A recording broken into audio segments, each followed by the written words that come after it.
Inilah ni untuk program hak 2 jam lah. Hak saya bentang di Ilim hari Selasa baru ni, kemarin dulu. Jadi kita bincang hak ni lah pagi ni. Sebabnya kitab Abu Daud tu saya tak teringat nak bawa kemarin.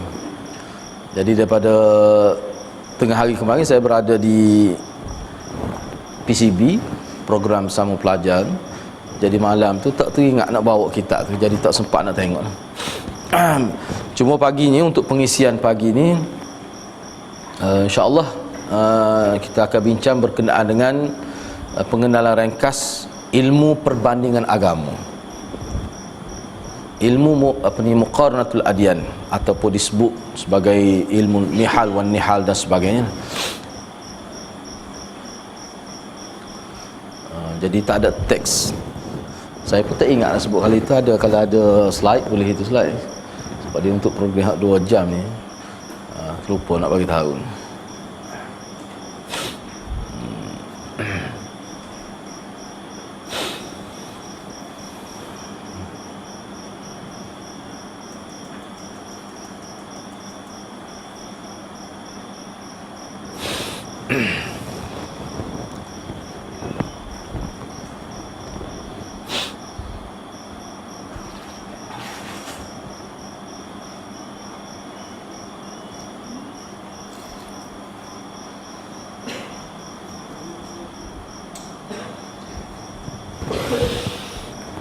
Bismillahirrahmanirrahim.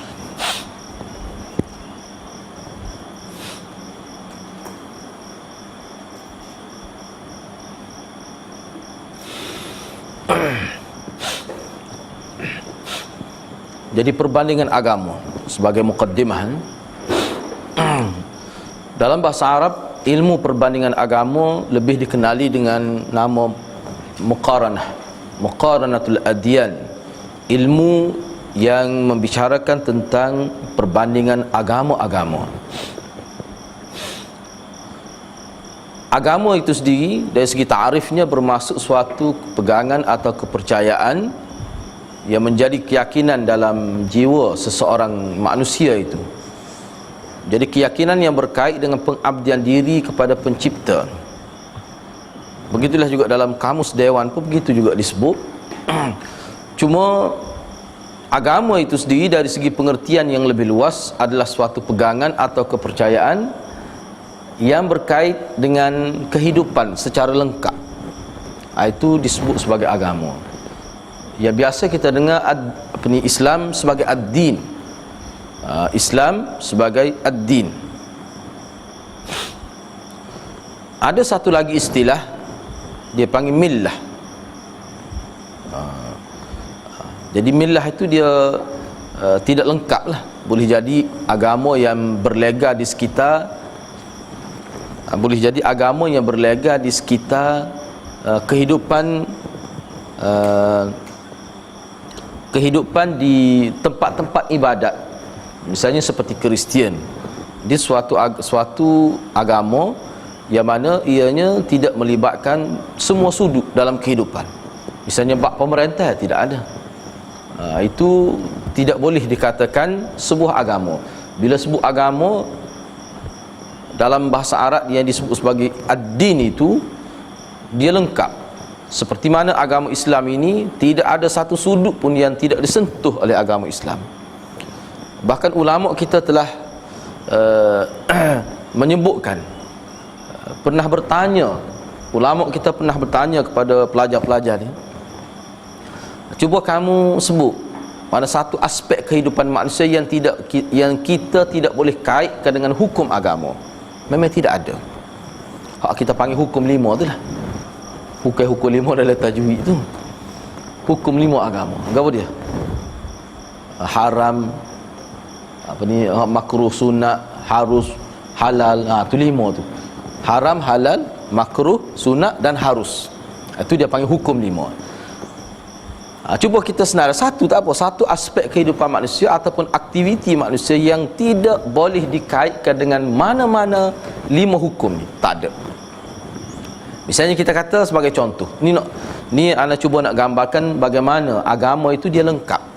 Misalnya kita kata kita makanlah Kita makan roti, kita kata. Apa hukum makan roti? Ada ke tak hukum dalam Islam? Ada ke dia harus?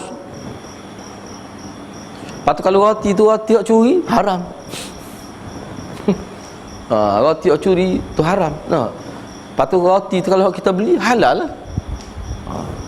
Lepas tu kalau makruh, makan banyak doh. Sampai 3 batang dia makan roti. Tu makruh. Sebab dia boleh menimbulkan masalah pada tubuh. Pernah dengar orang makan roti sampai ke hospital? Dia makan roti tak apa, bila dia minum air, roti tu kemai dalam perut dia, tak boleh nak bernafas. Akhir sekali terpaksa guna bantuan oksigen. Berat tu orang panggil teh darah bahasa Kelantan. Dia bahasa Kelantan dia ada istilah-istilah itu. Kalau makan sikit biasa tak apa. Tapi kalau semakan kalau bahasa Kelantan ni dia sedap lah. Babi tan makan dia tu renyok. Kalau bahasa Kelantan, kalau orang Kelantan dia faham tu kena rapat jik lah. Budak ni makan tu babi tan. Tu bahasa tu orang tahu asal lah tu. Ya, tapi orang kampung dia guna tu. Sodok lako ikut jumpa dah tu dok. Tu. Kalau gitu maknanya dia semuanya ada hukum. Tidak ada satu benda yang tidak ada hukum.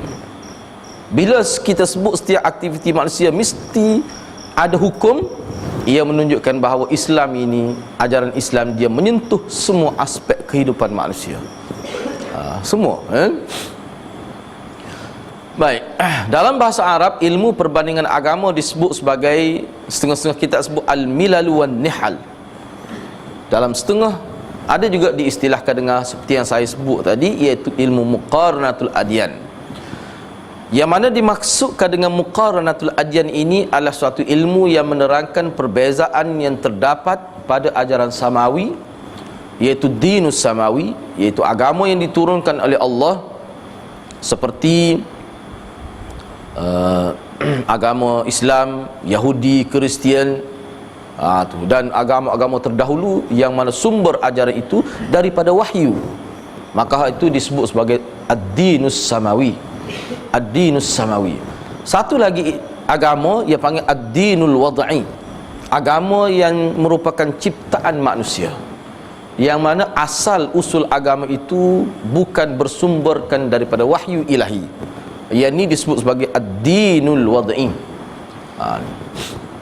Misalnya Hindu, Buddha, Jain, agama Jain dan sebagainya, maka itu disebut sebagai dinul wad'i.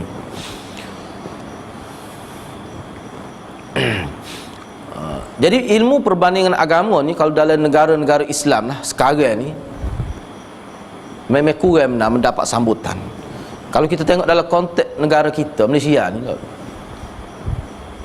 skop ilmu muqaranah ni tidak dikenali. Bahkan kalau ustaz-ustaz lah, kalau tu email memang tak tahu lah. Tak ada asal langsung. Sebabnya rata-rata masyarakat kita ni didedahkan dengan meluas ilmu syariat, fiqh tu. Hak tu semua orang tahu. Orang kampung pun tahu tu. Ilmu ulumul Quran, ulumul hadis, tafsir, fiqh dan sebagainya. Tapi ilmu muqaranah tak ada. Kita tanyalah pondok mana-mana misalnya. Ini kita bukan nak munah, ini kita cerita realiti, hakikat. Dan kita kena faham kalau di Malaysia kita ni mengikut kajian tokoh-tokoh akademik yang membentuk dia punya ilmu dalam negara kita, khususnya Kelantan, adalah ilmu daripada pondok. Ilmu daripada pondok, pengaruh besar tu. Tapi ilmu muqaranah ni tak ada. Tak ada ilmu muqaranah, perbandingan agama. Maka kesediaannya umat Islam jahil tentang asas-asas ajaran agama lain. Tak tahu Hindu, Buddha, padahal berada bersama orang Islam di Kelantan. Kita tahu agama Hindu, orang kita tak tahu apa itu Hindu, tak tahu apa satu. Dia berkawan pun tidak dengan orang yang menganut agama Hindu, dan dia tak pernah pergi pun ke tempat ibadat tu. Sebab apa? Sebab dia takut jadi Hindu kalau pergi. Kalau pergi ke tempat ibadat takut jadi Hindu, malah seolah-olah masuk tu supaya kes celup tepung, jadi tubik tu jadi bolok dengar tu. Jadi itu salah faham lah. Kena pergi Kena pergi tengok bagaimana kita nak hayati bagaimana sesaknya dia tu. Tapi kalau kita pergi langsung tidak ada maklumat hak teori pun tak ada, lepas tu pergi nak hayati lagu mana? Pergi pun dia rusing pula. Dia pula rusing Hindu air. Mana ni pakai-pakai pih hari ni? Dia pun tak faham. Dia nak masuk ke masjid kita, kita tahu. Tak boleh kotor dia tu. Innamal musyrikuna najasun, kita kata. Dia tu najis. Padahal mau sedap kemai buat dia tu. Tapi najis itu sebab kita disogokkan dengan maklumat yang tidak luas. Najis tu seolah-olah najis secara zati, bukan najis secara maknawi, tidak. Menyebabkan layak atas masjid tadi. Ana beberapa kali cuba untuk buat program di masjid melibatkan orang kafir. EJK tak setuju. Hai, duk main gitu. Tak cakap royak. Padahal Nabi SAW semua urusan di masjid melibatkan orang kafir dan orang Islam. Popok Rum, delegasi daripada Rum mari ke Madinah, jumpa Nabi di masjid. Tapi orang kita ni tak boleh. Sebab apa? Sebab benda ni tidak didedahkan secara yang sepatutnya. Jadi ilmu muqaranah ni maknanya ilmu, kalau kita tidak ada ilmu muqaranah, kita tidak boleh berdakwah kepada orang kafir. Berdakwah ni tidak semesti secara langsung. Misalnya bila kita bergaul dengan orang kafir yang dia bukan beragama Islam, sebenarnya di situ kita boleh ambil peluang dakwah dia. Macam mana kita nak dakwah dia? Kita tidak tahu agama dia. Bahkan orang kafir lebih tahu agama Islam daripada kita tahu agama dia. Orang kafir dia tahu. Sebab orang kafir ni orang Cina, misalnya anda pernah bergaul dengan orang Cina, kalau anda pergi kedai dia tanya semua, dia tahu kita ni ustaz ke? Dia lagu mana Islam? Dia kata raya haji ni kata geria maksud raya haji ni. Dia tanya gitu. Enggak, kita kata gini ya, kan nak mari dengan saya kuliah nampak dah, kita nak kata gitu. Kita sebutlah dia. Tapi kalau kita tidak tahu langsung agama Buddha, agama Hindu, dah beratlah. Sebab Cina ni agama ke dia? Tahu Cina tempat kita pun tak tahu. Tu rugi. Jadi menyebabkan dia panggil peluang dakwah tu sepatutnya sudah terbuka, jadi tertutup. Kenapa? Kelemahan umat Islam. Jadi penting ilmu ini. Kalau di Indonesia pun begitulah juga. Tapi Indonesia dia lebih awal lagi. Memperkenalkan ilmu perbanding agama. Pada tahun 1960 di Indonesia sudah dijadikan satu disiplin ilmu yang lengkap di universiti. Di IAIN itu, di Jakarta itu, yang dipelopori oleh Profesor Dr. Mukhti Ali. Ni boleh rujuk dalam internet. Kalau website Indonesia memang cukup banyak pendedahan tentang muqaranah, tetapi kelemahan dia terlalu beristilah. Indonesia ni istilah dia tu pening, dahlah bahasa dia tu pelik dah. Anda pun tak tahulah. Kalau bahasa Indonesia banyak juga yang dia sudah permudahkan dari segi bahasa. Tapi tak apa, beli kamus dia, pergi di toko buku depan Masjid India di KL Kuala Lumpur. Ada tempat tu, dia kawasan tu, ana pergi beli situ, nak beli kitab Injil pun beli situ lah. Ada belakang. Dia beli kitab Injil tu kena tulis molek dah saja tapi tak apalah ni. Beli situ molek beli kitab Injil ni beberapa nuskah. Saya ana tu siapa ada 20 nuskah yang berbeza-beza Injil. Boleh tak rujuk. Sebab tu kena kemas sungguh bahasa Inggeris kan. Sebab bahasa Inggeris memang banyak. Perbanding agama sekarang ni dalam bahasa Inggeris banyak. Kalau bahasa Arab lagi banyak lah. Bahasa Melayu tak ada. Bahasa Melayu Malaysia ni wallahualam, ada sekolah ada pun sebuah dua gitu ya. Tu. Kalau di universiti di Malaysia kita ni tak ada. Universiti Melaya ditubuhkan pada tahun 1960. Tapi tak ada. Walaupun kita kata syubah bahagian pengajian Islam ada dah.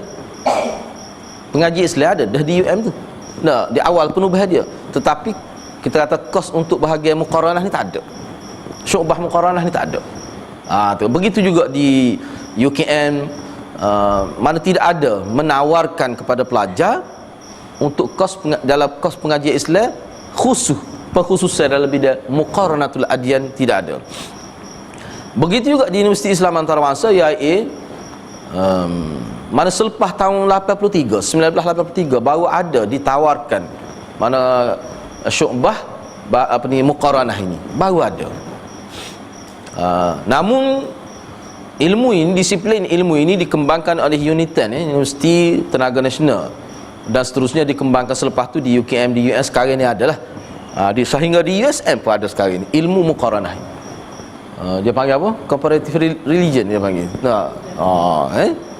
Jadi ilmu tu kalau di barak lah, Allah anda tengok dalam internet, di barak ni dia buat macam seperti kita kalau di sekolah ke dia ada pertandingan pidato. Nah, di sekolah-sekolah peringkat menengah lah di barat ada tu pidato dia tu, makna buat perbanding agama, makna dia buka tu minda rakyat dia. Tapi kena ingatlah hak ni dia ada disiplin khusus ni, tidak boleh dia tidak bersifat merendahkan agama lain, tak boleh. Cuma kita dedahkan perbezaan antara kita, tapi kita tidak buat hukum kata dia salah, kita tak kata gitu. Beza dengan Dr. Zakir Naik Ahmad Didat itu, dia sebut tu menampakkan kelemahan ajaran lain sebagai menjawab persoalan. Kerana Islam ni ditahmah, Islam ni dicerca, Islam ni dihujani dengan pelbagai maklumat yang salah dalam buku-buku orientalis. Kadang-kadang Dr. Zakir Naik tu bila dia menjawab itu, dia terpaksa guna mana kaedah hajam itu. Hajam ni kaedah serai, dia terpaksa guna tu. Asasnya kalau muqaranah ni dia tidak gitulah. Kalau kita serai, salah pula sebenarnya, kecuali menjawab soalan tu bab lain lah. Sebab dia serai kita mempertahankan. Sebab dalam Quran pula hari kita menghina ajaran lain, tak boleh. Kita merendahkan Tuhan dia. Sebab berlaku baru ni no. Orang bergerak semua ustaz tu. Nya kata ko ajaran Hindu tu kata apa Tuhan dia ada lidah jelek panjang gitu tobi. Udah kata nak terawah dia tu. Mana popok Hindu, popok keling, kalau dia buat awas, setiap ada awah-awah baru, jadi dia nak tahu awah tu berkualiti ketika dia uji ke Tuhan dia terang. Sebab tu lidah tu bik jelek gitu. Udah kata gitu. Marahlah orang Hindu. Itu tak kena, tu salah, tidak beradab, bercanggah dengan ajaran Islam, tak boleh gitu. Memang orang Hindu tu rasa hati buat demonstrasi kan. Siapa dia terpaksa 4 jam polis tahan dia untuk soal siasat ustaz tu. Tak boleh kita kecek gitu. Lepas tu dia akan hina Tuhan kita pula. Baik Tuhan aku perut bucik pun ada boleh tengok Tuhanmu, nak tengok pun tak boleh. Dia kata kita ikut jumpa dinding pun sembah orang Islam. Kain pun sembah, tiang pun sembah bila semayang. Dia akan caci lah ajar kita. Lepas tu itu satu kesalahan lah. Jadi hakikat yang perlu kita faham bahawa ilmu muqaranatul adyan ni sebenarnya adalah dipelopori oleh tokoh-tokoh Islam, ulama-ulama Islam. Walaupun kalau kita tengok dalam sejarah, ilmu muqaranah ini pernah berkembang secara meluas bermula daripada abad ke-9 di barat. Abad ke-9 di barat, situlah berkembang. Yang dipelopori oleh Max Muller tu pada tahun pada abad ke-90. Sini anda tidak sebutlah, cuma anda nak sebut sekali lagi. Ulama kita buat kajian kenapa di abad ke-90 seterusnya sampai ke sekarang ini, maknanya barat dia lebih kehadapan dalam ilmu perbandingan agama. Apa sebab dia? Latar belakang dia apa? Cerita dia begini, mengikut kajian ulama kita lah. Dia kata pada abad ke-90, abad ke-9, abad ke-90. Pada abad ke-9 ni nak, dia Kristian ini. Kristian ini, golongan-golongan padri, dia melihat banyak amalan-amalan penganut Kristian ini bercanggah dengan ajaran Kristian itu sendiri. Jadi kalangan padri ini, rahib-rahib dia ni, pusing dia tengok bagaimana penganut Kristian ini sudah melakukan bid'ah dalam agama. Melakukan bid'ah dalam agama. Tak ada lah ngatik per kita ni, tapi maknanya bid'ah lah. Jadi padri tu Rijaluddin, tokoh-tokoh agama ni rasa unsing. Teruk ni macam ni. Dari mana datangnya ajaran-ajaran yang dilakukan oleh penganut Kristian, sedangkan dalam kitab-kitab Kristian tak ada. Daripada situlah padri mula berfikir, mengambil langkah yang drastik lah kita kira, mendedahkan ajaran Kristian yang asal dan mendedahkan juga agama-agama yang tidak Kristian kepada penganut Kristian, supaya dengan adanya ilmu ini maka penganut Kristian dapat membezakan di antara ajaran Kristian yang asal dengan ajaran yang tidak Kristian. Sebab itulah dalam ajaran Islam kita ni, daripada zaman sahabat lagi pun, sahabat sebut untuk kita kenal Islam, kita juga kena kenal yang tidak Islam. Barulah kita boleh kenal betul-betul. Macam mana kita nak kenal ni orang panggil dari segi secara relatif, hidup manusia ni semuanya relatif, semuanya bersifat nisbiyah. Apa makna nisbiyah? Kita kenal sesuatu, kita kenal A kerana kita kenal B. Faham tak? Kita kenal cantik kerana kita kenal yang huduh tu. Kita kenal yang gemuk tu kerana kita kenal yang kurus tu. Tak lagi dah atas dunia ni. Macam mana awak boleh kenal yang cantik sedangkan awak tak pernah tengok pun yang huduh? Baik, anak tanya ratu cantik tu dia banding dengan mana? Dia jadi boleh juara dia tu. Oh. Ratu cantik tu, apakah dia tu paling cantik di dunia? Tak lagi makcik kita kapung amal lagi comel pada dia. Cuma kita tahu tanding. Nah, jadi dia ratu cantik ni pertandingan tu di kalangan boleh jadi 100 orang, 50 orang tu ya. Di kalangan maknanya pertandingan tu di kalangan beberapa orang ya. Jadi hak ni menang tu sebab apa? Sebab dia banding dengan hak lain. Makna ada unsur nisbah banding itu. Kalau tak banding macam mana dia nak tahu hak tu comel sekali? Hak tu boleh jadi juara.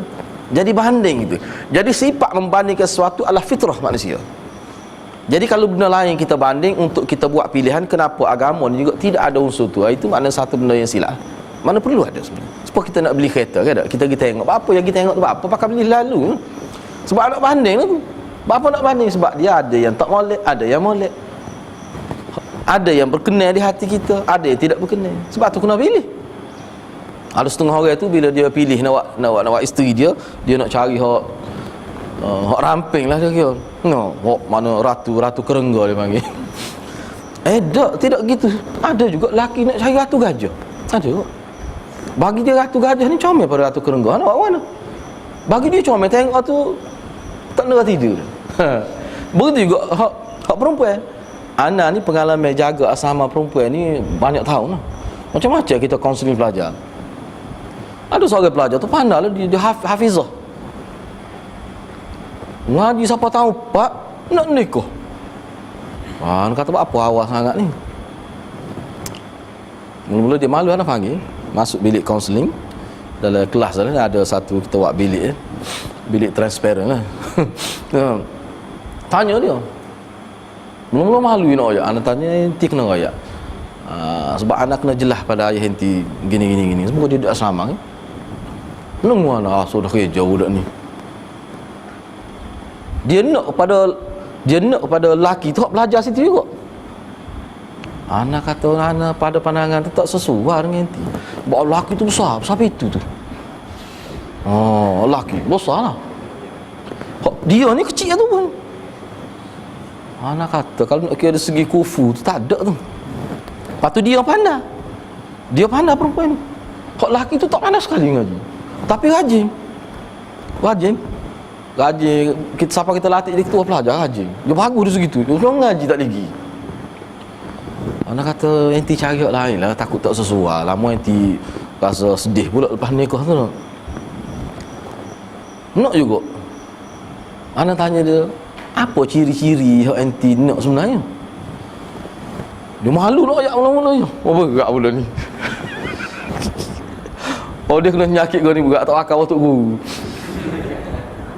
Dia kata anak sebenarnya suka kau jatuh gemuk. Kata tak ada apa lah budak ni. Nak mana? Dia suka.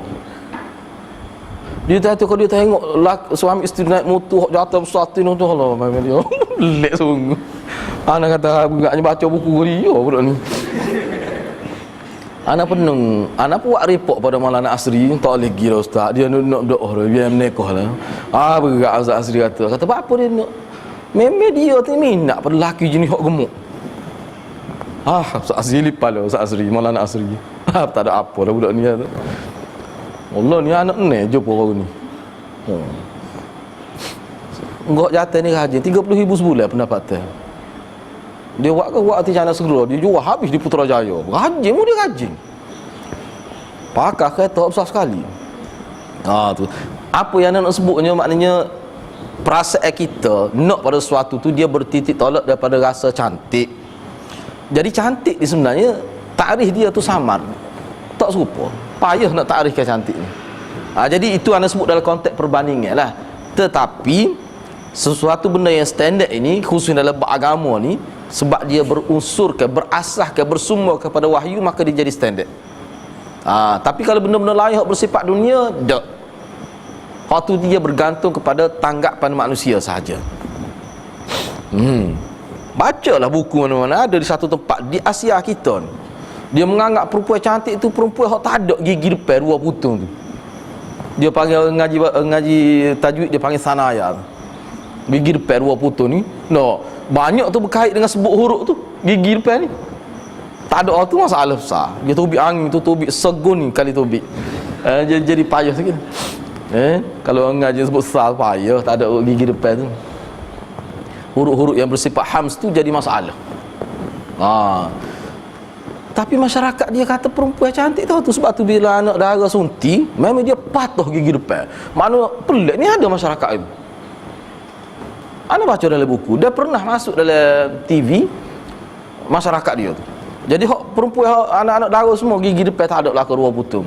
Pelik sungguh. Hak jahat apa? Suka tengok begitu. Masyarakat tu sudah dibina, minda dia. Kata pelik sungguh manusia ni. Ada satu tempat, ada naknya perbezaan tu. Kita kena tahu lah. Kita Malaysia tidak gitu. Tapi kalau umat Islam bergantung dengan Quran ni, dia jadi tidak gitulah. Misalnya ada satu tempat tu perempuan cantik ni tekak manja.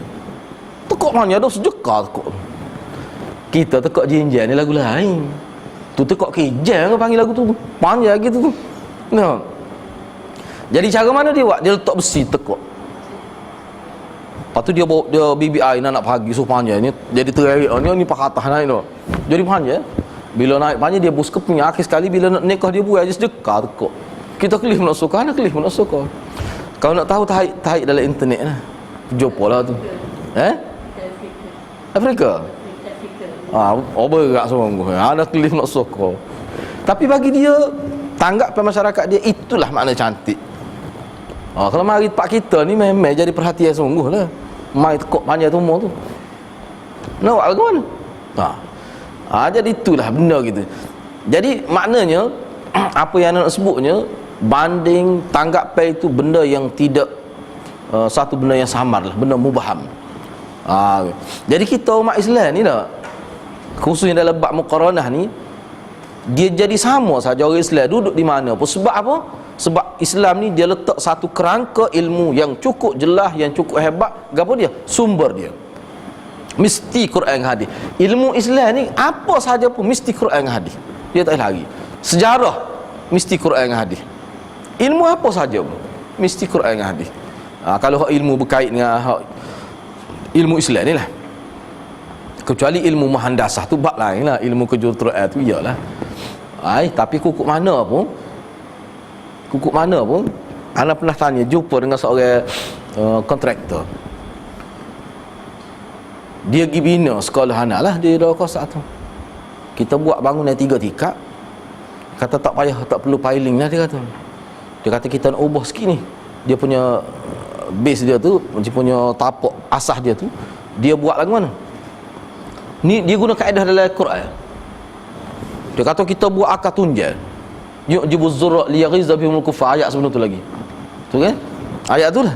Jadi dia buat akar tunjal, masuk ada besar ni, masuk dalam dia gali. Lepas tu dia akan buat tapak. Tapak ada sebab tu.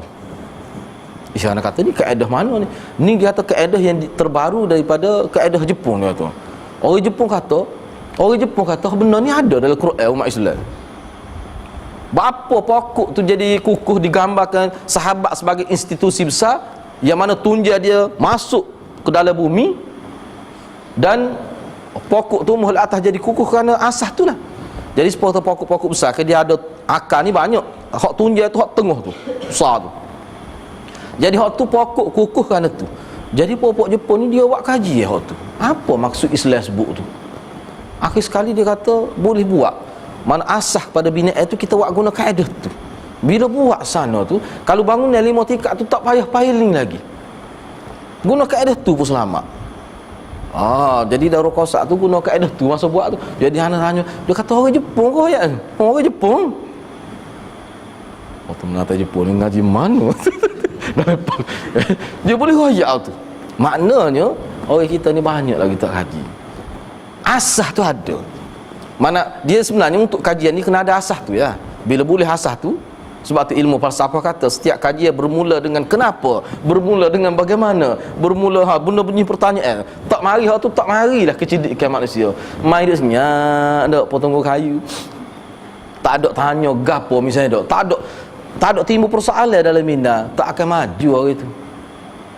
Jadi dah ke bobok dia. Dah ke bobok dia. Jadi benda-benda gitulah. Jadi kita kena faham lah. Jadi Rasulullah SAW sendiri, kalau kita tengok dalam sirah dan dalam banyak hadis, Rasulullah menggunakan ilmu muqaranatul adyan, yang mana asah Nabi bila dia nak bercakap dengan Yahudi, dia boleh sebut. Banyak dalam hadis kita tengok Nabi boleh sebut dalam agama Yahudi gini. Nabi boleh sebut dalam agama Kristian asal gini. Menyebabkan padri yang masih lagi berpegang dengan kitab suci, kitab asal itu, ataupun tidak asal apa makna, dia nampak Nabi ni tahu tentang asal ajaran Kristian. Sedangkan umum mengetahui bahawa Nabi tak pernah pun mengaji, tak pernah pun masuk mana-mana institusi. Nabi tak pernah pun mempelajari ilmu-ilmu lain. Misalnya ada Nabi pernah ada kesaing-saing Nabi, sahabat-sahabat Nabi, hak Nabi bergaul dengan orang Kristian ke, tak ada disebut.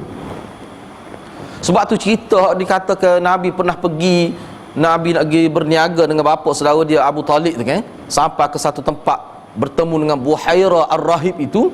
Cerita tu pun ulama kata tidak sahih. Tak sahih cerita tu. Sebab apa tidak sahih? Sebabnya bila Nabi pergi sampai di pasar itu, Buhaira Ar-Rahib ni dia tengok Nabi. Jadi dia kata, lepas tu dia tahan lah, dia tahan Abu Talib, pak darah Nabi. Dia tanya, ni siapa dia ni ahli belakangmu? Nabi lah kira-kiranya dia cerita tu. Jadi kira-kiranya Abu Talib royak lah. Abu Talib royak lah nak dia tu. Buhaira kata, dia kata budak ni pada pandangan saya, ayah dia mati dah ni. Mak dia pun mati dah. Dan dia ni, ciri-ciri dia ni dalam kitab maknanya Taurat dan Injil ni, dia ada ciri-ciri Nabi akhir zaman. Gitulah kira-kiranya secara ringkas. Lepas tu benda tu disahkan oleh Abu Talib. Maka Buhaira Ar-Rahib kata kena sembunyikan identiti budak ni. Kalau boleh buat balik kampung semula lah, jangan teruskan perjalanan sampai ke Syam. Cerita dia. Maka Abu Talib pun suruh siapa? Suruh Abu Bakar dengan Bilal pergi atas balik. Ingat tak cerita tu? Ada Bilal dalam cerita tu. Ada Bilal. Bilal ni Bilal ni Bilal ni dia merdekakan oleh Abu Bakar. Selepas sana Abu Bakar jadi Islam. Gak sampai tu Nabi umur berapa?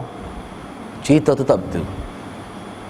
Bilal tak tahu duduk mana lagi masa tu. Ada dah Bilal. Cerita tu Nabi umur berapa? Tak pernah sabar.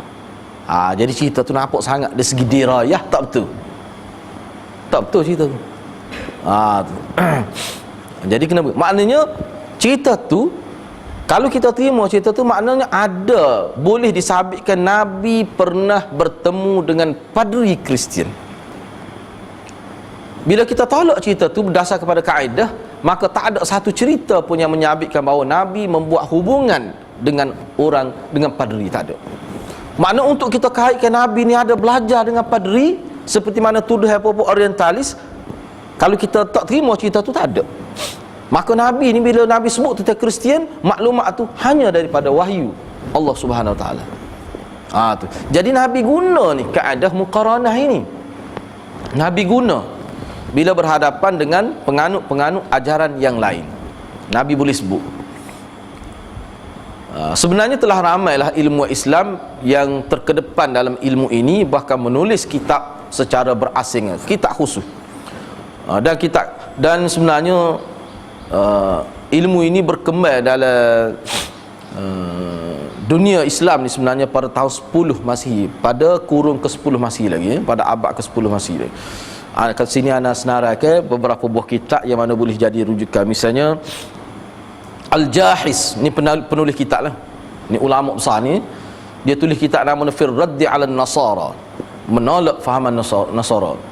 An-Naubakhti Al-Ara' wa Diyanat, Abul Hasan Al-Ash'ari Maqalatul Islamiyyin, Al-Mas'udi kitab dia nama Al-Adyan. Yang ni boleh ambil sebab ni ana buat ada bentuk PowerPoint, kalau nak ambil boleh itu pendrive lah. Al-Musbihi Darkul Bughyah fi Wasfil Adyan wal Ibadah, Al-Baghdadi Al-Farqu Bainal Firaq, Al-Raihan Al-Birruni Tahqiq Malil Hind min Maqulah fil Aqli Mardulah, Ibn Hazm Al-Faslu fil Milal wa Ahwal wan Nihal, Abu Muzaffar Al-Isfirain At-Tabsir fi Din wa Tamyizul Firqah An-Najiyah Anil Firaqil Halikan, Asy-Syahrastani Al-Milal wan Nihal, Ibn Taymiyah Al-Jawabus Sahih liman baddala dinal Masih, dan Abu Hamid Al-Ghazali. Imam Ghazali pun ada tulis kita Ar-Raddul Jamil li Ilahiyyati Isa bi Sarhil Injil. Imam Ghazali tulis kitab khusus juga, suatu penolakan secara sopan lah. Ar-Raddul Jamil, penolakan secara sopan, tolak, tapi tolak dengan diplomatik, tentang Tuhannya Isa berdasarkan keterangan nyata dari kitab Injil. Ini nama kitab Imam Ghazali, Ar-Raddul Jamil li Ilahiyyati Isa bi Sarihil Injil. Apa tujuan kita belajar ilmu ni? Ahamiyah dia, kepentingan dia. Kenapa ulama menekankan kepada ilmu muqaranah ini? Yang pertama, antara kepentingan ilmu perbandingan agama yang pertamanya untuk memperkenalkan kepada kita terhadap agama-agama lain yang selain daripada Islam melalui pendedahan terhadap ajaran-ajaran tersebut. Jadi kita nak berkenalan, nak ta'aruf dengan agama lain, tetapi melalui ajaran-ajaran, melalui sumber-sumber yang diperakui oleh ajaran tersebut. Yang sebelum kita nak menilai, nak mengetahui tentang agama lain, kita kena faham dulu bentuk ajaran itu, kepercayaan itu macam mana, melalui sumber ajaran dia lah. Yang kedua, kita juga akan dapat mengenali dan memahami asas ilmu yang berkaitan dengan kepercayaan agama yang dianuti oleh orang ramai selain dari Islam, yang selaras dengan naluri dan fitrah manusia yang berkehendakkan kepada pencipta. Jadi perkara poin yang kedua ni, mana tujuan kita nak belajar ilmu muqaranah ini untuk memahami asas ilmu yang berkaitan dengan kepercayaan agama lain, atas dasar bahawa agama ini, manusia memerlukan kepada agama ini secara fitrah. Sebab apa? Agama ni, bila sebut agama, dia melibatkan kepercayaan. Bila kata kepercayaan, dia melibatkan pemujaan, dia melibatkan perasaan membesarkan watak-watak tertentu, dia mesti ada tu. Manusia ni tak, ni kalau sekiranya pelajar nak tengoklah, antara huraian yang baik juga adalah dalam muqaddimah Mistikah Hadis.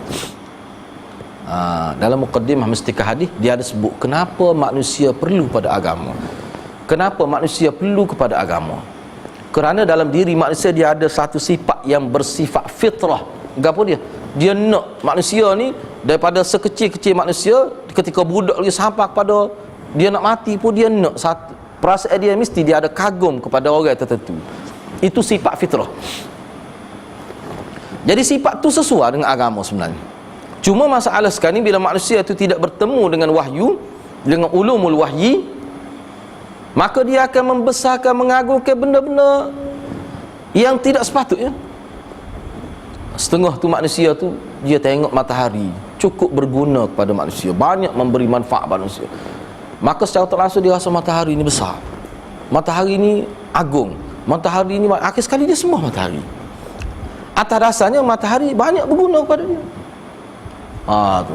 Ada setengah tu sembah lembu, Sebab dia tengok lembu ni berguna, dia kata. Dia semua ni siapa? Acuk kelih molek kat lembu tu. Kita kalau kita kata ke dia, Allah tak boleh lah kata gitu, dia marah lah. Kalau di India lembu ni dok, Allah gemuk minyak lembu. Lembu masuk dalam kedai bahan sekuk apa tak apa. Makan ke tu. Ada kata air lembu masuk tu dok. Makan sekuk mancih apa tu dok. Orang tuai kedai tak akan kata lembu tu. Tak akan sepak lembu Tuhan dia kelik gitu, lembu kenyai kat tubik lagi. Bagi dia itu tidak kerugian, lepas ni berkat lah dia kira. Sebab lembu, sebab dia anggap lembu ni makhluk suci. Sebab tu banyak sungguh unsur lembu dikaitkan dengan agama dia. Misalnya dia letak di dahi ni kan, puak Hindu tu kan, ni di sini ni. Nah, dia colek kan warna, tak ada pelbagai warna tu. Hak tu sebenarnya unsur tahi lembu, air kecing lembu, dan dia campur beberapa bahan darah lembu. Bila dia campur dia gadi. Tidak blender lah, maknanya dia kacau tu tak. Dia jemur di atap dia. Bila kering dia campur darah, dia rau pula. Hak tu dia letak sini. Semua tu unsur lembu belaka. Sebab apa? Sebab oleh kerana lembu ni makhluk yang mulia pada pandangan mereka, maka dia selayaknya dia letak di tempat paling mulia, itu di dahi. Kalau letak atas belakang orang tak nampak. Dia letak di dahi. Gitu Jadi setiap manusia ni begitu sifat dia. Kalau kita tengok budak kecil ni orang yang paling hebat bagi dia, yang bagi dia tak ada lah tandingnya ibu bapa dia. Sebab tu dia kenal. Tapi bila manusia ni semakin membesar, dia makin terdedah pada dunia yang lebih luas, dia mula hadal. Maknanya rasa kagum pada yang luar daripada kerangka dunia keluarga dia tu. Gitu Jadi benda tu sebenarnya dia sesuai dengan. Jadi sebab tu bila Islam hari, daripada asal kita tengok ajaran Nabi ni kan, sentiasa diperingatkan kepada anak kecil tentang Allah. Semaya daripada kecil lagi. Lepas tu kena sentiasa baca Quran. Dalam hadis sebut kan kepada anak-anak. Apa? Supaya ni orang panggil asah. Sebab budak ni dia tidak boleh kita hura, tidak boleh syarah, dia tak faham. Cuma kita memasukkan, menerapkan biar ada dalam tanggapan dia dalam bentuk perbuatan. Kerana perbuatan ibu bapa inilah yang membentuk segala-galanya bagi budak tu. Jadi bila nak makan bismillah, dia bunyi sama Allah itu ajaran Islam untuk peringkat kanak-kanak. Jadi bila dia besar, masuk dalam kepala dia Allah itu. Ini masalah umat Islam sekarang ni, Allah tu kurang. Dia masuk sekolah dulu, sekolah bunyilah juga, tapi waktu sekolah Allah ni tak ada. Bahaya tu bahaya tu. Cuba tak pergi sekolah nak tahu. Piak tak mai tak apa. Tak mai subuh dah. Cuba tak pergi sekolah tu. Marah ibu bapa anak tak pergi sekolah. Tapi kalau tidak sembah Allah tak apa. Tukar boleh lagu tu. Yang ketiga, dapat membentuk dan melahirkan kepercayaan mutlak dalam diri seseorang tanpa sebarang syak wasangka terhadap kebesaran Islam itu. Jadi bila kita kaji agama lain, kita akan dapat satu keyakinan yang luar biasa. Jadi keyakinan kita ni keyakinan yang khalis, yang tulen, tidak ada sebarang syak wasangka. Bahaya ni umat Islam dia bahasa Islam, dia bahasa tertekan dalam Islam. Bahaya. Itu bahaya tu. Dia rasa Islam ni menekan, Islam ni mengongkong. Bahaya. Islam tidak mengongkong. Sebab tu kalau kita baca dalam kitab-kitab lah, mana ulama kita tanya orang Islam kita hak bermasalah ni. Misalnya kaunseling kepada orang-orang murtad lah, orang Islam murtad. Kenapa? Di mana kita ada kecacatan Islam itu? Misalnya dia kata payah Islam kena tutup aurat. Payah kena tutup aurat dia kata. Jadi hak mudahnya buka, tidak tutup aurat. Kita kata siapa ni? Apa je? Kok mana? Kita sudah berjelas lah. Kita minta beri penjelasan. Mana nak tutup aurat? Sedangkan tutup aurat ni nak masuk pun kena tutup aurat. Orang kafir pun tutup aurat nak masuk. Kira dia pakai kau tu pakai saut tangan lagi. Kita tak payah pakai saut tangan. Sekarang ni ada dah tutup aurat ni. Pakai goni lagi. Tidak gitu ke nak masuk. Tak boleh. Lepas tu kalau nak buat pembedahan banyak, kita kata benda yang berkait dengan benda melibatkan makanan, melibatkan nyawa kritikal dah, perlu benda-benda gitu. Tu. Jadi dia ada huraian dia lah ulama tu kalau dalam kitab-kitab sebut. Jadi tak ada sebab. Lepas tu di segi realiti, di segi realiti, apakah benar bahawa menutup aurat ni maknanya menyusahkan, menyebabkan jadi tak cerdik? Ada setengah dalam kitab-kitab oriental juga kata pakar payah penutup aurat ni, dia jadi otak ni jadi darah tak jalan molek, dia kata. Tolong sungguh oriental ni ada. Dia bila tutup sama dia jadi tak masuk oksigen. Dia ingat oksigen masuk gitu ni. Oksigen ni masuk cara lain. Bukan masuk lagu tu. No. Ya pokok dia tu kasut pakai atas rumah, pas balik tidur pakai kasut naik atas rumah tu. Lepas tu lagu mana? No. Waktu lagi tak cerdik ulama kita kata. Jadi maknanya silap faham dia. Padahal kenyataan menunjukkan, pernah dengar ada nama Dr. Afifah. Dr. Afifah ni dia orang Pakistan. Mati dia 5 tahun, dia kena rogo dalam penjara Amerika 5 tahun, dia kena rogo. Anak baca sejarah dia. Dia ni ahli neurologi. Dia orang Pakistan.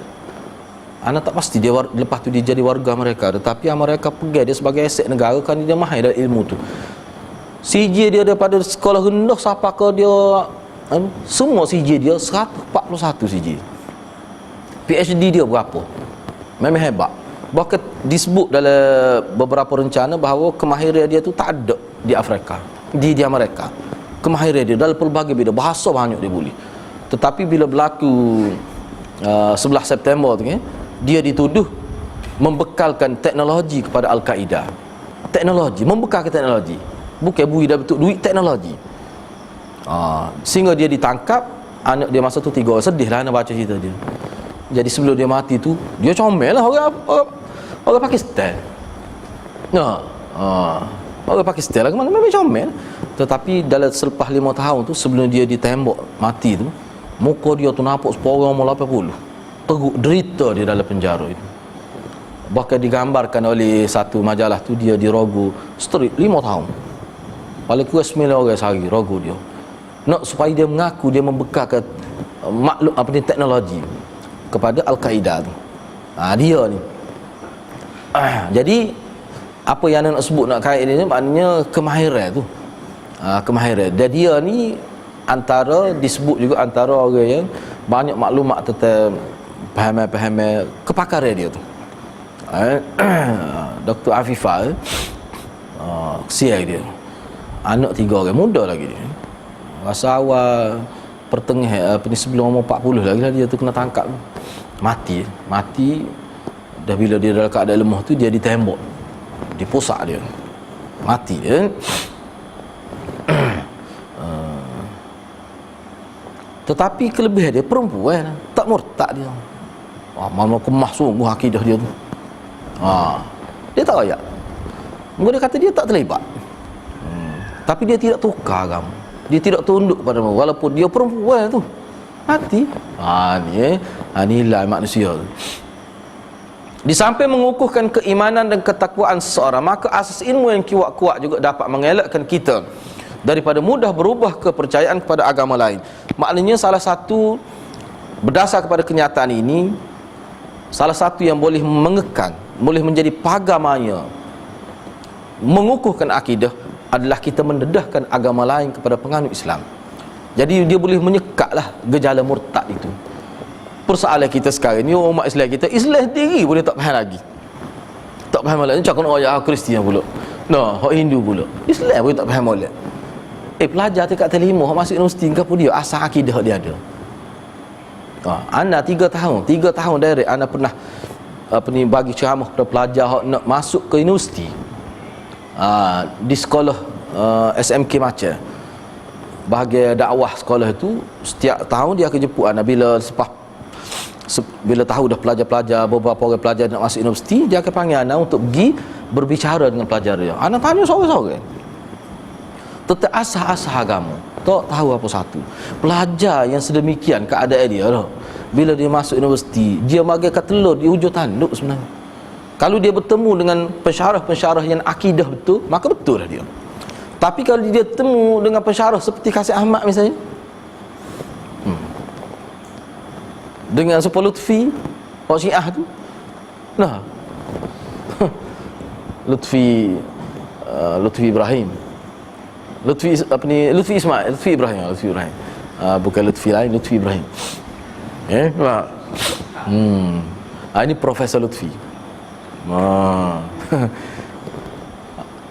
Sebabnya ada seorang pelajar tahun 90-an, akhir tahun 90-an, seorang pelajar daripada UKM, dia pernah tunjuk kepada ana soalan puasa hak Lutfi Ibrahim buat. Lutfi Ibrahim itu marji' Syiah, imam Syiah, Amirul Mukminin Syiah di Malaysia. Ada lagi duduk di Maca, kapun dia Maca ni. Ana pernah pergi ceramah kapun dia. Jadi pihak masjid tu ada speaker ke rumah dia. Teruk sungguh masjid tu. Dia soalan dia senaraikan 8 ajaran Ahlus Sunnah yang bercanggah dengan Quran. Benda tu tidak ada dalam teks pengajian, tetapi ada dalam syarahan dalam kelas dia, huraian dia dalam kelas. Sebab tu kalau pelajar universiti ni, anak tak aja masuk universiti, tapi kalau di universiti ni antara yang menjadi, kita kata bukan kata teks saja, huraian syarah daripada lecturer tu, hak tu juga boleh dijadikan soalan. Mana pelajar kena catat. Hak tu penting. Sebab tu kau tak masuk kelas, tak masuk kuliah, nak baca saja nenginya biasa. Tak boleh. Jadi kena ingatlah. Sebab tu pendedahan ni perlu pada masyarakat. Siapa peringkat rendah lagi, dia ada banyak peringkat. Yang keempat, kepentingan yang keempatnya, mampu membentuk sikap toleransi dan saling menghargai perbezaan di antara agama. Jadi tujuan belajar ilmu tentang agama-agama lain, kita nak supaya kita boleh bertoleransi. Toleransi maknanya kita boleh hormat dengan kadar yang sepatutnya. Kita hormat pada ajaran lain, bukan mana kita iktiraf dia. Kita tidak pernah iktiraf. Kita kata ajaran Kristian molek, sebab ajaran-ajaran dia tu molek. Bila kita kata molek, bukan bermakna dia ajaran yang hak. Tidak. Hindu, memang ajaran Hindu molek. Dia menganjurkan perdamaian. Bahkan Kristian ni, simbol agama dia pun love, cinta. Tuhan dia pun 3, maknanya ada kasih sayang.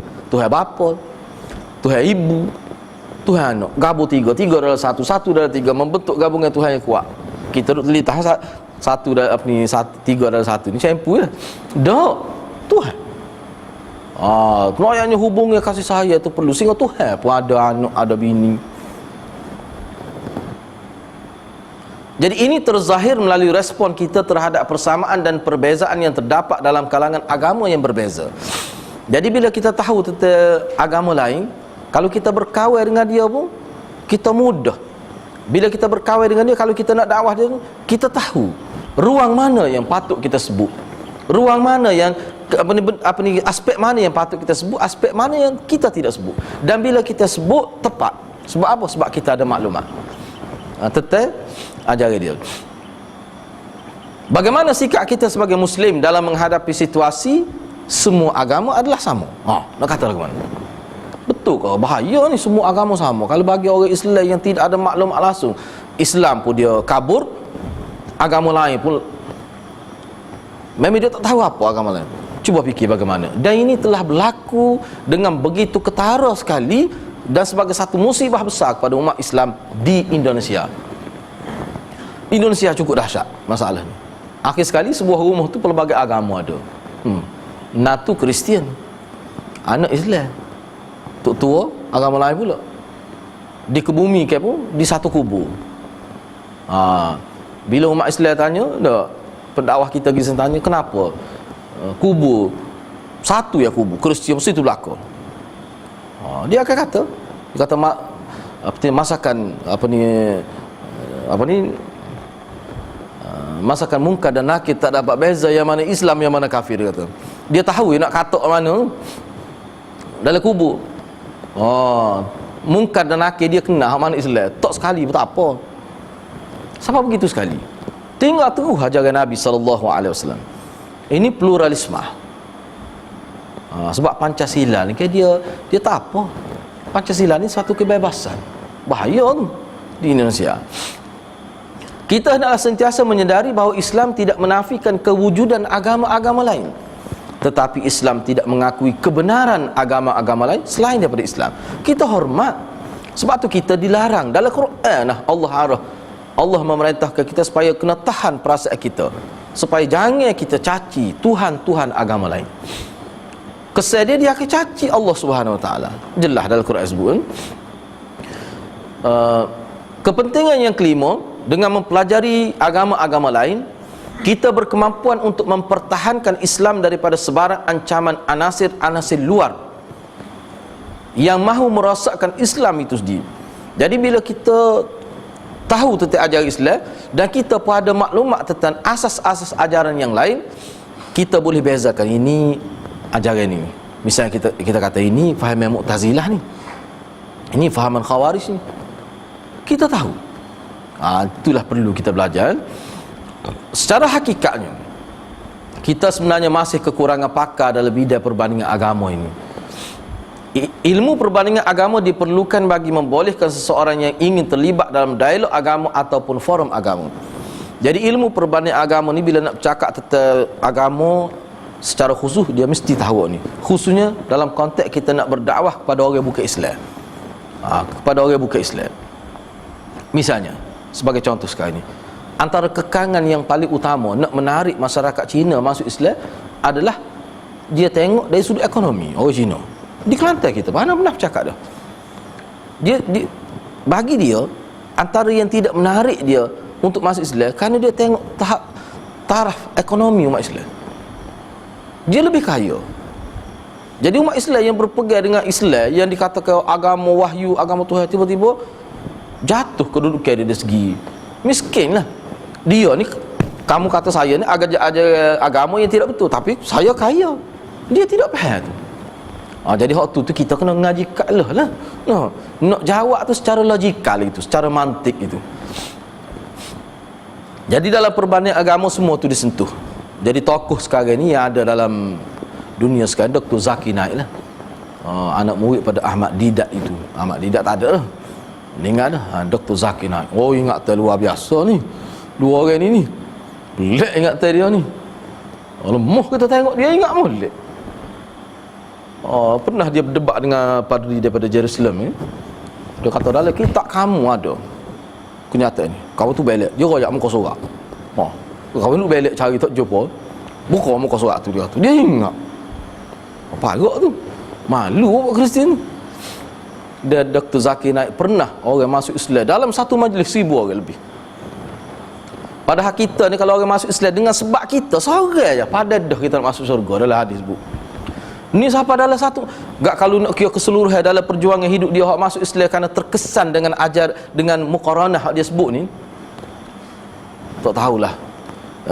Bertuah lah ibu bapa dia, Dr. Zakir Naik. Sebab tu ulama kata sekali Dr. Zakir Naik Ahmad Didat ni maknanya Allah kurniakan khusus, lahirkan khusus untuk ni, untuk bidang ni. Dia tak campur dari bidang lain. Walaupun dia alim juga dari bidang lain, tapi dia tumpu khusus ni. Dia ingat, dia hafal kitab Injil tu. Mana orang Kristian tak boleh nak Kelantan dia lah. Sebab kita ni kitab utama kita tak baca. Bila musuh Islam kata dalam kitab Bukhari kamu ada sebut kitab Safinatun Najah, Syiah kata kita pun pening. Kita pun pening. Tapi kalau kita ngaji kita kata pelawak, kita kata lalu. Orang kita duduk Kelantan tak pelawak. Nak nipu mak mu boleh. Dia Syiah ni kena lagu tu. Nak nipu mak mu boleh. Sebab Syiah ni dia mulut uduh, kita kena kecek gitu juga ni. Nak ada dalam forum gitu. Kalau kamu nak tipu ibu bapa mu boleh. Nak tipu umat Islam tak boleh. Cuba ke muka surat berapa kitab Bukhari. Hadis nombor berapa. Mu kita tahu dah pelawak pun dia. So ustaz ke pula dah ustaz. Dalam kitab kita dia ada Safinatun Najah, padahal tak ada. Kalau kita tak tahu kena ke dia Syiah ni asas agama dia adalah tipu, bohong. La imana liman la taqiyatalah. Tak sempurna iman orang yang tidak berbohong, tidak berpura-pura hidup. Inna tis'ata a'syarid din fit taqiyah. 9/10 agama Syiah diasahkan di atas pura-pura. Tu hadis dia, bukan hadis kita. Hadis dia sendiri. Dan Dr. Zakir Naik ni pun dia sebenarnya buat kajian juga tentang Syiah. Sekarang ni dia sudah mula berdebat dengan puak-puak Syiah. Tapi kemahlah cara dia tu. Nilai mantik dia tinggi. Lepas tu dia ada asah tentang ilmu-ilmu sains ni, dia kemah juga. Yang keenam, kebebasan berfikir dalam Islam.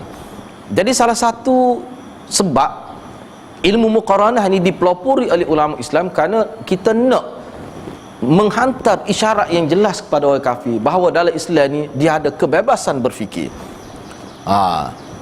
Khalifah Al-Ma'mun telah menganjurkan di zaman dia satu wacana bebas yang bertajuk Al-Munaqashatu fil Adyan wal Madahibi wal Firaqi. Suatu perbincangan, diskusi tentang agama-agama, mazhab-mazhab dan kelompok-kelompok pemikiran, kelompok-kelompok tertentu.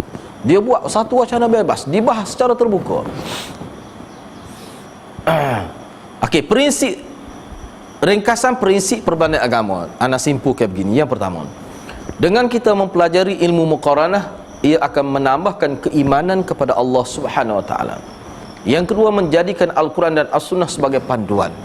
Yang ketiga, tidak bias dalam menilai agama lain. Yang keempat, tiada prasangka terhadap agama lain. Tidak ada prasangka buruk dia, sebab kita jelas tentang agama dia. Prasangka ni mana benda tak jelas. Kita yakin dia tu tak betul, yakin, itu bukan prasangka tu. Yang kelima, fakta dari teks agama dan penganut agama menjadi sandaran erti agama. Bila kita nak kaji sesuatu agama, pemikiran, kita kena tahu apakah teks dalam ajaran dia yang menjadi induk, sumber induk dia. Kita kena tahu. Baik, ni hak penting ni, ni hak penting ni. Perbandingan agama, ciri-ciri asas agama. Bila ada 4 ciri ni, maka satu ajaran itu kita boleh sebut sebagai agama walaupun dia tidak mengaku sebagai agama. Yang pertama, bila ada cukup 4 perkara ni, ciri ni, boleh disebut sebagai agama mana-mana ajaran pun. Cuba ambil ni, lepas tu cuba buat kajian tentang ajaran Yahpin, Mak Laksmana, ajaran Arqam. Boleh kita sebut sebagai agama ke tidak? Yang pertama, kitab suci. Dia mesti ada kitab suci. Ini syarat pertama untuk diiktiraf sebagai agama, yang disebut sebagai kitab suci. Yang kedua, watak suci, atau dalam Islam disebut Rasul atau Nabi. Yang ketiga, dia ada konsep hari bangkit, yakni akhirat. Yang keempat, dia ada konsep pembalasan hasil daripada kesalahan semasa hidup dan hasil daripada kebaikan yang dilakukan semasa hidup. Cukup 4 sifat ni, 4 ciri ni, maka satu-satu ajaran itu sudah boleh diiktiraf sebagai agama. Okey, baik, kalau kita buat kajian lah. Misalnya kita ambil ajaran Al-Arqam. Ada kitab suci ke Al-Arqam? Tak ada. Paling tidak pun Aurat Muhammadiyah itu bukan kitab. Itu sebagai untuk amalan dia, dalam bentuk wirid dia. Sebab tu nama aurat. Aurat ni jamak daripada wird. Aurat. Patu watak suci ada, Syari. Bukan Syari Mustafa. Syari Muhammad tu. Tokar tu. Dia ada waktu tu berat menalah, anggap dia panggil Abuya ke? Abuya. Sehingga bila dia mati, pupuk dia tak yakin mati, cuma dia gaib. Sebab tu dia boleh bersama isteri dia. Isteri dia pun ayat korang. Jumpa anak malam. No. Bahkan melakukan hubungan suami isteri selepas Syari mati. Berat ni. Maknanya dia anggap kawan tu sudah naik ke satu peringkat tidak manusia dah tu. Kalau manusia pun suci. Siapa begitu sekali. Kata-kata Abuya itu seperti kata-kata Nabi. Mimpi Abuya itu dianggap sebagai wahyu. Sebab saya terlibat dengan Arkel. Bila duduk rumah sekali dengan dia tu, nak hari duduk debat macam Arkel. Akhir sekali dia tinggal Arkel. Tapi nak boleh tinggal Arkel, memang pun nak gacah lah dengan dia tu. Klik ngaji, duduk debat macam ni. Akhir sekali tak agak. Kata gini pergi jumpa Maulana dia. Pergi bawa pergi jumpa Maulana Asri. Tasiyat rumah. Duduk bah dengan Maulana. Akhir sekali dia tolak Arkan. Dia cerita sebab dia ni peringkat tinggi dalam Arkan. Dia cerita, dia kata memang misalnya Abuya ni kalau dia nak nikah, dia akan mimpi nikah ni. Isteri dia suruh cerah. Sebab dia kata-kata mimpi Syari itu seolah-olah macam ilham daripada Allah Subhanahu Wa Taala. Sampai begitu sekali. Parut tu. Pada hari pembalasan. Cuba tengok hari bangkit ada ke tak? Kalau Syiah ada, Syiah lengkap ni pakej ni. Ada kitab suci. Dia panggil Masah Fatimah 16,000 ayat tu. Syiah. Lepas tu ada watak suci. Siapa dia? Imam-imam mereka maksum, mempunyai sifat Tuhan. Hari bangkit, raja'ah. Lepas tu pembalasan. Selepas berlaku raja'ah tu memang berlaku pembalasan. Pembalasan pertama berlaku pada Aisyah radhiyallahu anha. Dia dihukum rejam sampai mati dalam kitab Syiah sebut, sebab dia telah berzina dengan dua orang sahabat. Itu mengikut Syiah dalam kitab dia 110 jilid. Itu 4 ciri tu kena pegang. Antara faedah lain lah, faedah secara umum, anda sebut secara umum faedah, anda boleh simpulkan. Ini kesimpulan kita ambil yang lebih umum lagi. Pertama sekali, mengukuhkan keimanan, meluaskan. Yang pertama, mengukuhkan keimanan. Yang kedua, meluaskan ilmu pengetahuan. Yang keempat, mewujudkan keharmonian dalam hidup masyarakat majmuk dan agama yang pelbagai dalam satu-satu tempat. Yang keempatnya, medan dakwah lebih jelas, skop dakwah jadi lebih luas bila tahu ilmu muqaranatul adyan ini. Jadi mempelajari ilmu perbandingan agama memberi bonus kepada kita sebenarnya. Ilmu yang kerana ianya ilmu yang membawa kita berusaha untuk membentuk dan memupuk nilai-nilai positif dalam diri, terutama bagaimana kita sebagai muslim bersikap sewajarnya apabila berhadapan dengan agama-agama lain. Jelas timbul kekeliruan pada awalnya tentang motif pembelajaran perbandingan agama, namun sebenarnya ia telah lama dipelopori oleh para ulama dan ilmuwan Islam mendahului cendekiawan barat. Maka dalam konteks ini penting pembelajaran perbandingan agama ini yang menunjukkan sikap keterbukaan Islam yang berinteraksi dengan kelompok berlainan agama. Seharusnya kita menyambung legasi keilmuan para ulama dan ilmuwan Islam agar faedahnya mampu untuk kita kecapi. Allahumma arinal haqqa haqqa warzuqna ittiba'ah wa arinal batila batila warzuqna ijtinabah.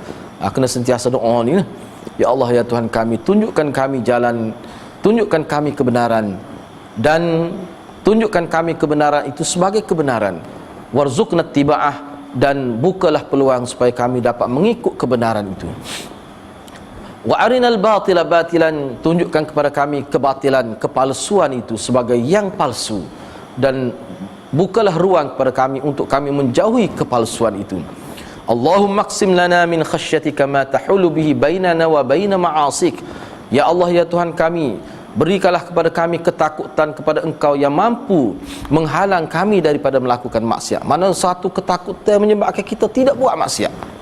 Kita nak supaya Allah kurniakan khasyah yang begitu sifatnya. Dan kita juga mohon supaya Allah kurniakan kepada kita satu ketaatan yang mampu menyampaikan kita ke syurga Allah. Dan kita minta juga supaya Allah, wa minal yaqini ma tuhawwina alaina masaibad dunya, dan kita mohon kepada Allah supaya Allah memberikan kepada kita